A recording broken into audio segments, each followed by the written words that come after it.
for you, for Simon, what was it that you changed from that 100,000 to be on track to that 1 million? So you get to that next place. Like, what was it? A routine? Was it a mindset? Was it perspective? Was it a day-to-day thing? Was it a discipline? A book? Like, what was it for you? A combination of a few things. Okay. One, I didn't want my kids to not have the life they deserve. That was the biggest why in my life. The biggest motivation. Okay. The biggest motivation. I don't ever want my kids. One, I don't want them to be spoiled. I can't stand that. I will make them appreciate what it's worth. But I never want them to have to struggle. I always want to be able to buy my kids or give my kids the best opportunities in life. That was a big thing for me. Second thing, huge thing, change my circle. Change my circle. And what does that mean? Change your circle? It means I started mixing with a different crowd. Someone told me this. That person was Tony Robbins. Always be the smallest fish in the biggest pond. I was before the biggest fish in the smallest pond. Wow. I was the most successful person in the room. I had nothing more to learn. They were learning off me. And I have no problems educating, helping, and guiding. Like I said, I want to go on that journey with you, man. It's a really cool journey, right? Because when you get to the end, what do? You talk about the journey. Yeah. I remember that day when you almost gave up. What an idiot you were, right? Like that type of banter. Have a laugh. Maybe have a glass of the scotch. Have a laugh with it or a cigar. Yeah. But like that for me was learning about. I needed to be the smallest fish. It's so good. So I started mixing with some people who make a lot of money. Yeah. You know, I started mixing with a guy called Brent Gove. Guy makes $1 million a month. I don't believe I shot myself. I think I shot myself too small, calling for $1 million this year. Yeah. I'll make more. And next year I'll double that again. That's the goal. Double every year. Yeah. You know, I plan on not only having wealth with money, but wealth with business. And that comes from expansion, growth.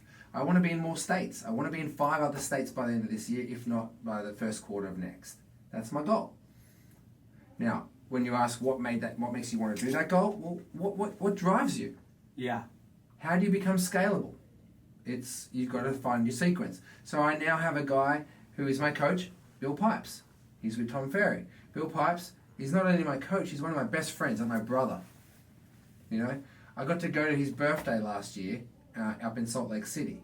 Again, I was the smallest fish in that pond. These guys are making $300,000 to $500,000 a month. And I'm there making $30,000 a year, or $40,000 a year, or $50,000 a year. And I'm looking at their lifestyle. And what I recognized was they have an easy life. Why is it easy when they're making more money, yet I'm busting my ass, so I use my language, and making a fraction of what they make in half a month, not even a quarter in the first week of the month, right? Okay, so for most of your life, you felt like, hey, you just overcompensated, you overanalyzed, you just continue to just create this false anxiety that should not even have been in the first place because of maybe you didn't want to start. The reasons can go on. Like there's maybe one pleasant reason why for me. Okay. I was too busy worrying about what other people thought who don't care about me. That's honest truth. I spent majority of my life trying to get approval from people who didn't care about me. So good. It's really sad, all right? It's true, but it's sad. Mm-hmm. We spend look, social media is incredibly popular for what reason? Because we like to show others what we're doing in our life, but we don't show them what we're really doing in our life. We only show the glory. Just the trophies. And if you do show yourself crying, what will they'll ride you off. Yeah. They'll call you every name under the sun. They'll badmouth you because you're weak. No, you're vulnerable. Be vulnerable. It's okay to be vulnerable. But for me, it was like the routine. There's little tricks, right? Okay. I struggle to wake up. I'm not going to lie. My best sleep is between the hours of 4 a.m. and 6:30. That's like I'm in my deepest sleep. I love sleeping at that time. Yeah. But I can't because I have to be awake. I got to take my son to school. I've got to be ready before I take my son to school. So in order to do that, I need to get myself up, waking up. So my alarm goes off right now at 6:15. Whatever it is, we've all got a lot of stuff going on. Right. Right? And one thing I learned when I went into that clinic, the mental rehabilitation center, it was really humbling walking in and realizing that I was the most normal person in the room. And I'm not trying to put those people down, but it was all mental health. They put in the same category as drug addicts because we have that addictive personality, right? We look for the band-aid, right?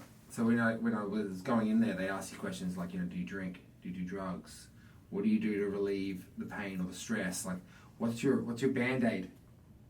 And it really hurts, right? And they take it all the way back to your childhood. Were you beaten? Like, no, I wasn't beaten. I deserved all those snacks and and the wooden spoons cracked in my ass from my mum. I deserved it. Yeah. I deserved it. At the time, I hated my parents for it, but I look back now and I'm grateful. They taught me discipline and respect. And, and unfortunately you can't do that with your kids anymore because you get arrested, but yeah, bring back the wooden spoon, I say no.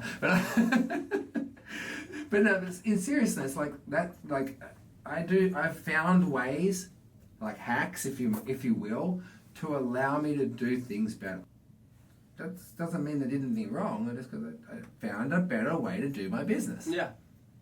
And, and it put me in front of people like yourself. So I love this story. I mean, this is the journey. We're on it right now already, right? I met you. You come into my journey, and I'm learning about your journey. Although I've done most of the talking. Right? But I love this, man. Like this is. How long have you been doing this for? Real estate, or yeah, really. So you're probably gonna be shocked. A lot of people don't know this, but I've actually I got my license in November. It's pain over pleasure.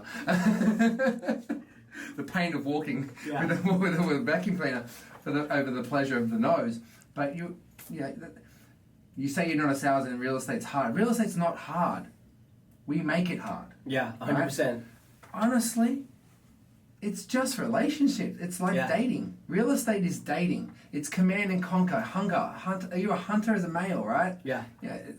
So sexist to say it, but it's true. Yeah. Sex sells. I know you have a family, you're real estate lender, obviously. I mean, you could technically say you're entrepreneur, leader, public speaker, and the list goes on. However, you're on this journey of success, building a legacy, leaving generational wealth for your kids. Not to be spoiled, but make sure that they don't struggle. However, for yourself, while being on this journey of success, how does Simon define success? By happiness. I just want to be happy, man. That's good. Right? It's going to sound inappropriate. Not inappropriate. It's going to sound a little bit pretentious, but I like wearing a nice suit. 100%. It makes me feel good. Yeah. And if I feel good, I get jobs done better. Yeah. Right? Now, you were my only appointment. You were my only appointment in person today. Yeah. I still put this suit on at 7:30 this morning. And he came all the way from today from San Diego. And what time's it now? It's 7:57. For 12, oh man. Right? I'll wear it for another 5 hours if I have to. I don't care. You see people like, oh my neck, it's too tight. I can't do this stamps tie, or I can't wear a mask. Get used to it. Because look at the doctors. They've been wearing masks forever. And they're in surgeries for hours with no breathing at all. Yeah. And there's N95.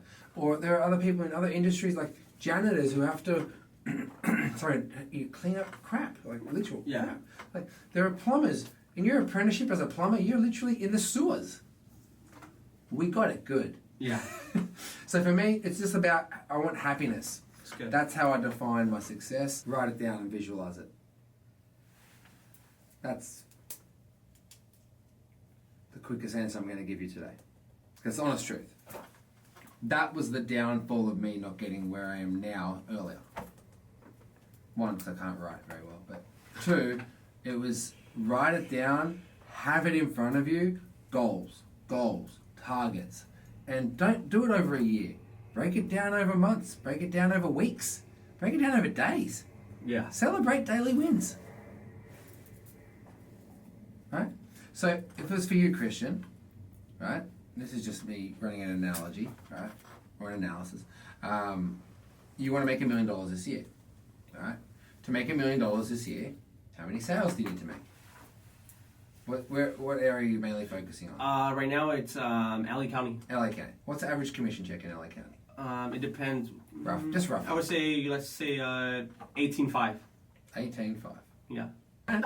Yeah. Let's start with one and get you there, right? But a lot of people don't have that the right roadmap or system or procedures or guidance. And unfortunately, we live in a world where there are good and bad people, and the bad will always try and bring you down, right? Some people don't want to see you succeed. Why? Because they haven't got the guts to take the journey you're on. So good. You are taking the journey, just like I took a journey over to the other side of the world, packed my bags, and moved over here, knowing that I wasn't going back. And people are like, you're an idiot, you'll fail. We'll see you in a year. You're going to fail. You're going to fail. You're going to fail. Why would someone wish that upon you? Oh, you're going to fail. Because they haven't got the guts to do it themselves. Yeah. And then when you become successful, they'll try and bring you down again. You go to nice restaurants and you tag them or you post or you do a video. And we're so sick of seeing you at nice restaurants, or we're so sick of you seeing you in your private jet, which for the record, I've never been in a private jet. Honestly. Just trust me, I'm a real estate agent. But seriously, I've never been on one. But people always try to bring you down. Yeah. Because they don't have the guts, the cojones, whatever they call it, the balls, to go and do it themselves. But yeah, that's honest. For me, don't overthink it. I know I talk a lot of crap. I ramble. I go off on tangents. But I do have purpose, and I do have reason, and I do have belief. And I did it for a long time, and that's what took me so long to get to where I wanted to be. The lowest BMW would cost you $80,000 out the door. But so when you see these luxuries, you know they're either a drug dealer or they've worked hard. Yeah. All right, it's really only those two, Yeah. or your trust fund baby. Yeah. But there's a lot more of them here in this country though. But it's just making sure you're with the right person who's going to support you, who's going on your journey. It doesn't matter what brokerage you're with; it's the people in the brokerage that count. All right, you're with First Name. Was that You're for Realty One or First Name? Realty One? Realty One. Realty One. If I went to Realty One today, would it change my business in any way whatsoever? Would it change who I am? You're an embarrassment. Why am I going to give you my multi-million-dollar property if you don't even know what the area is that you're selling in? Right. Right? I know it's only supposed to be a 15-minute, and we've gone on 1 hour and 47, right? 42 right now. But I love... So I was a production coach for a while. Which I loved doing, but it wasn't at the right time in my career, right? And actually, my old broker made me aware of that, and he said, "Oh, you're great at what you do. You shouldn't be doing this yet. You do this when you're ready to retire and you're ready to pass on your knowledge. You're still growing." But when I was a productivity coach, I would ask everybody this question. So, Christian, you work LA County. Pick a suburb in LA that you like to work in. Pick one. We'll do. Let's say, I'm trying to be picky. Anyone. And pick wisely because it's going to have a question. Yeah, I know. We'll say, I want to say downtown, but downtown's like so many commercial buildings. So let's say, what's after that? Echo Park. Yeah, so let's say Echo Park. Okay, Echo Park. How many barbershops are in Echo Park? How many dry cleaners are in Echo Park? How many schools are in Echo Park? How many soccer fields, sporting fields, baseball parks? How many daycares? How many nail salons? If you want to be the best agent in Echo Park, and I'm not trying to put you down right now, I'm just using it as an example. Mm-hmm. You got to know that. Absolutely. Because if I move into Echo Park and I say, "Hey Christian, I've got some dry cleaning. I'm not from here. I'm from Australia. I just moved here. I don't know where to take my dry cleaning. I don't know where to get my shoes polished. I don't even know where to get them resoled. I need to get some keys cut. I need to just go get. I need to get a new tie. I need to go buy some hairspray. I need to get a haircut. Where can I go? I need a massage, man. I'm sore. I had a long flight getting here from Australia. I need a massage." And you're like, "Oh, let me just Google it for you, or Yelp." which is a great tool to have. But how much more effective would it be if I said, hey, you looking for a massage? Go down to Chubba Thai. They're just off Bristol Street down the road here. It's a 2-minute drive. When you go in there, ask for Maria. She's the best one there. Tell her Simon, the Australian guy who always wears the flower in his jacket, sent you. How was that received? An expert. Like, this guy knows what he's talking about. This guy's an expert. He knows everything. Yeah. Right? When I was in Sydney, at the top of my game, I knew every restaurant, I knew every maitre d' or host, I knew all the waiters' names, I knew them all. There was restaurants you couldn't make reservations for, yet I always got a table when I walked in, no matter how long the line was. There was one restaurant that they closed the one day because Leonardo DiCaprio came into town when he was shooting The Great Gatsby. They shot that in Sydney. Wow. Right? He was in town. They shut the restaurant down. He sat at my table. Now, love Leo, great guy. He's at my table, and I go there every day. He might give a great tip that day, and he's a celebrity. Fair enough. But I'm there every day. I keep the doors open. I feed the restaurant. They feed me, I feed them back. I tip heavily. Because I go there, and I get respected. They moved Leonardo DiCaprio off my table. And when I left, I paid for his dinner, paid for his lunch. I didn't tell him, I just walked away. Like, I didn't do it to be a douchebag or to be rude or arrogant. I did it because they're loyal to me and I'm loyal to them. Yeah. And anyone who tells me where they want to go eat, I tell them, go to Fratelli Paradiso. It's on Chalice Avenue. It's number 10A, Chalice Avenue, Potts Point, Sydney, Australia. Go in there. Marco, Flavio, or his brother Enrico, the 3 owners. Tell them Simon from Lang Real Estate, when I used to work at Lang Real Estate, sent them down. You get a table. Or you want to go get a coffee, go up the road to Coffee Tea and Me. Or you want to go up the road and go to Gypsy Coffee. You want to and ask for Mario. You know, I knew all the guys. I knew and the girls. I knew every one of them. So every time I went there, I'm not a celebrity. But I was treated like royalty because I treated them like royalty. So every concierge of every building I treated with respect. I knew their birthdays. I knew their dogs' names. I knew their cats' names. Like, you gotta know this stuff. The building that made me my $1 million was a building called The Residence, 18 College Street in Sydney, Australia. It's right opposite Hyde Park. It's the old police headquarters. It was converted into a high-rise. I spent 7 years working on that project. There's 89 units and I've had 91 sales in the building. Average sale price in that building is $3 million. I know every unit. I know every car space. I know every wine cellar locker. I know every storage cage in the parking lot. I know apartment number 43 is on level 9, northwest corner. Parking is on B2, storage is on B3, locker is in the Bordeaux section in the pool area. I knew the building manager at the time was a guy called Ian. I knew the head concierge was a girl called Danielle. I also knew the night guy was a guy called Sergio. Why do I know all this? Because they're my family. And and everyone would go, how did you get in that building? How did you own it? Because I treat people with respect. Yeah. You know, Christmas would come, I would drop thousands of dollars. Because I'd buy everybody in the building a couple of bottles of wine, put it in a box, put a little label on the outside saying, wishing you a Merry Christmas or a Happy Holidays from your favorite friend, Simon. I wouldn't say real estate agent. I'd say your favorite friend. I'm your friend. Just so happens to be that I'm someone who can help you with a massive transaction. That's it. So that being said, hey guys, thank you so much for tuning in to Boss Talk, where we really help and serve people to better their lives. We have a special guest here, Simon, and we're super grateful to have him here. So once again, if you guys can like, subscribe, and comment on the channel, really, really would appreciate it. I'm going to go ahead and tag his information here from his website to the Instagram, the YouTube channel as well. So you could go ahead and do me a huge favor. Also follow his Instagram. I got it back now. You got it back? Yeah. Good, thank God. So these that don't know, unfortunately, he was hacked really bad. The feds had to get involved. But anyways, long story short, I'm going to tag all that information down. Go ahead and follow, subscribe to his YouTube channel. And if you have any questions regarding real estate, you're more than welcome to go ahead and contact him on his website there, okay? Yeah. That being said, thank you guys for tuning in to today's channel. I hope you guys have a good one.